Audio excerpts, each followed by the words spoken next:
I want to show you what these verses in Ephesians chapter 2 are all about. In Ephesians chapter 2, in the first 10 verses, what we saw was that the Apostle Paul talks about how God's grace is on display because he raised people from spiritual death.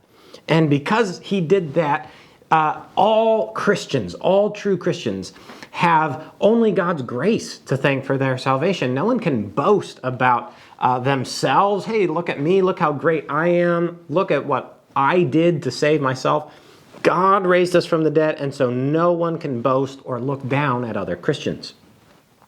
In the next paragraph in Ephesians chapter 2, what we find is that this was kind of a problem in the church of Ephesus. In the church of Ephesus, you really had two different kinds of Christians. You had the Jews. These are people who grew up following the law of Moses, but then they believed Paul when he came to preach to them. Jesus rose from the dead. Jesus really is God. They started believing in Jesus and attending the Christian church.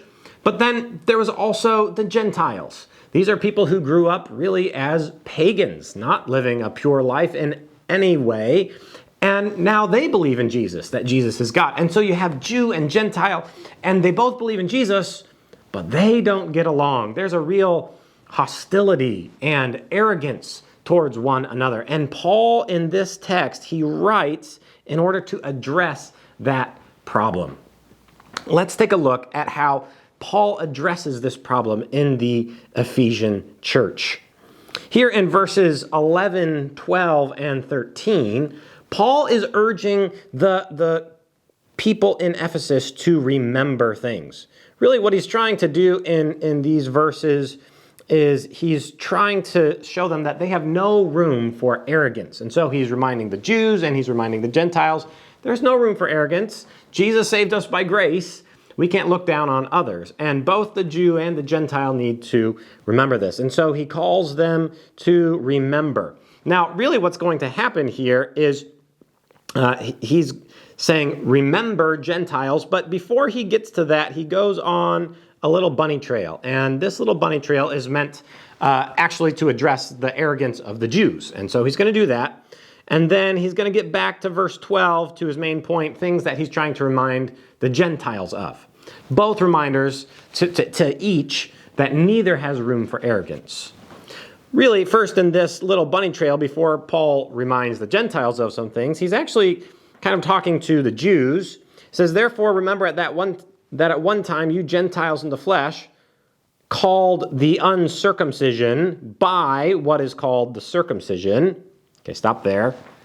The Jews had this way of looking down on the Gentiles. They would use this insult. You guys are just the uncircumcised. Who used that nickname? Well, that was by what is called the circumcision. In other words, the Jews.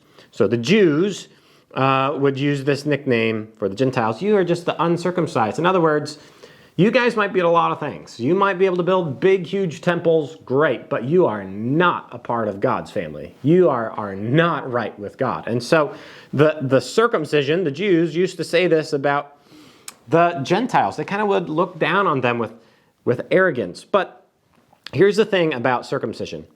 Circumcision, or just being a Jew, that doesn't automatically make you right with God. And you know why? Because you can't manufacture being right with God. You can't just do the act of circumcision and outwardly you do that and that makes you right with God, because circumcision is just made in the flesh by hands. That phrase made by hands comes up a couple times in the Bible, and it's always talking about something that's manufactured, something that's man-made. And Paul, before he reminds the Gentiles of some things, he's trying to remind the Jews, wait, Jews, you can't just say, I'm a Jew, I've been circumcised, therefore I'm good to go. And he's trying to make that point to the Jews. So you have no room, Jew, to look down your nose at the Gentiles. You can't manufacture being right with God. But then Paul gets really to what he's reminding the Gentiles. This is the main thing he's wanting to remind them of. The first command in the book of Ephesians is this. He's reminding them, remember how lost you really were and how saved you really are. Here's the truth about the Gentiles before they came to know God. They were at one point separated from Christ. They were alienated from the commonwealth of Israel, strangers to the covenants of promise. Really, the Gentiles, they were not a part of this grand story yet. By and large, God had chosen the people of Israel and made them his own, brought them out of Egypt, established the nation of Israel, made all these covenants and promises to the Jews, specifically to the Jews. To be a Jew was a privileged position. The Gentiles, they were not a part of the citizenship of Israel. They were strangers to all of this. They're just living their own life, not a part of this big thing. So they thought. So they didn't really realize this. The reality is that before Christ, they were without hope and they were without God and the world. And so Paul's reminding them, you used to be really lost Gentiles. So before you go looking down your nose at the Jews and despising them, remember that you were so incredibly lost yourself. And so Paul's trying to remove the arrogance of both parties. Why? Because arrogance really fuels hostility. Arrogance really fuels hostility. And so first step in getting the Jews and Gentiles to get along is remember the truth about how lost you were. But he's not just trying to make them feel guilty. Verse 13 is remember just how saved you are. But now in Christ Jesus, you who were once far off, that's the Gentiles, they were far off, you've been brought near and at a very high cost by the blood of Christ. So that's really the first three verses. Remove the arrogance from you. You were saved by grace. Jesus brought you near by his own blood. Now, what he's going to do next in the next couple of verses is he wants to show the Gentiles and the Jews both that one of the reasons Jesus died was to make peace between Christians. Jesus didn't just die to make peace between you and God. He also died in order to make peace between you and Christians. I want you to see this. Notice the word peace, how often it comes up. It comes up 4 times in these 5 verses. Notice that Jesus is our peace, Jesus makes peace, and Jesus preached peace. This passage is all about peace. And the key thing is this. One of the very reasons Jesus died was to make peace between Christians. Now, Paul's going to use 2 illustrations to try and prove this point. Jesus died to make peace between Christians. The first way he talks about it is this. Jesus died in order to make the 2 into 1. We'll talk about that. Second illustration is this. Jesus died in order to break down the wall of hostility. So that's another illustration. We're going to look at those 2. Illustration number 1, Jesus died to make the 2 into 1. Notice this here in verse 14. Who has made us both one. Okay, so that's really the first illustration. He made us both one. You see that again in verse 15, that he might create in himself one new man in the place of the 2. Okay, so there's that idea again. He made us both one. He creates in himself one new man out of the 2. You see that in verse 16, that he might reconcile us both to God in one body. There was an early church father that preached on this text, and he said he illustrated it like this. It's like you have 2 statues, one of silver, I think, and one of lead, and then it's like God melted them both down and created a new statue, this time out of gold. One of the things that Jesus accomplished by dying on the cross is this. He took the 2, the Jew and the Gentile, and he made them both one new body. It's not that you're reconciled to God over there and I'm reconciled to God over here. It's Jesus' death united us. That's really the first illustration Paul uses. Second way that Paul talks about this to say that Jesus died in order to unite us is that Jesus, in his flesh, he broke down in his flesh the dividing wall of hostility. Let's talk about this dividing wall. Perhaps what Paul had in mind is this.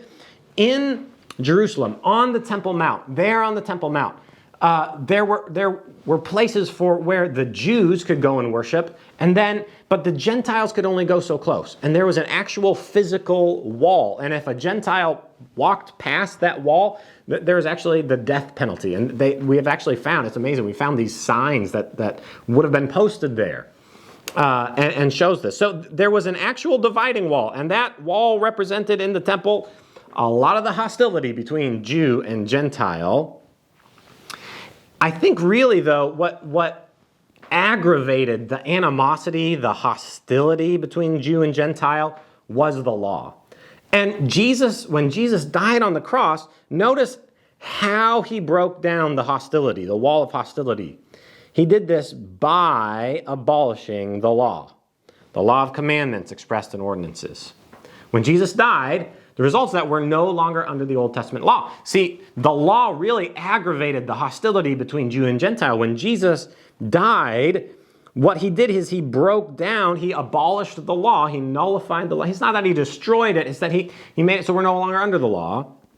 And the result is that this source of hostility between Jew and Gentile has been removed. So Jesus' death created peace in a lot of ways. So he kind of says this here, that Jesus came and he preached peace to you who are far off, that's the Gentiles, and he preached peace to you who are near, that is the Jews. And because of all this, now we both have access in one Spirit to the Father. By the way, notice the Trinitarian theme in him, that is Jesus, the Spirit, and the Father, all three working in harmony so that we all have access to God. And see, the point really that we should take away from all of this is that there is no room for hostility between all true Christians. Because one of the reasons Jesus died in the first place was to bring us together, was to unite us. That's what these verses are all about. Thank you guys so much for joining us, and we'll see you again next time.